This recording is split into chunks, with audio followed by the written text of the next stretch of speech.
साहेबांचं नाव आहे, तो संविधानाला कारणीभूत आहे, त्याला तुम्ही संपवायला निघालाय.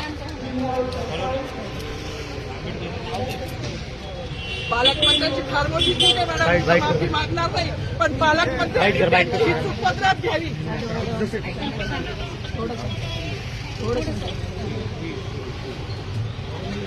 मला मीडियाशी घेणं नाही मॅडम, मला सस्पेंड केलं, मी मारूचे गाड्या उपसी, मी माफी काम करीन, पण बाबासाहेबांची ओळख पुसून येणार मला सस्पेंड करायचं करू शकता मॅडम. बाबासाहेबाला संपवायचं काम करायचं नाही.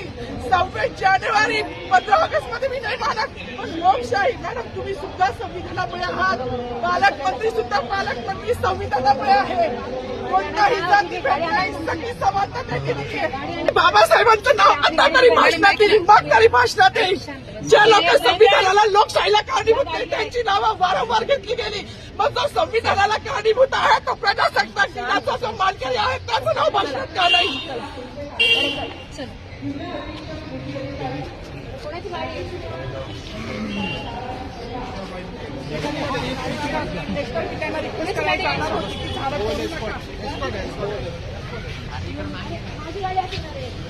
रिक्वेस्ट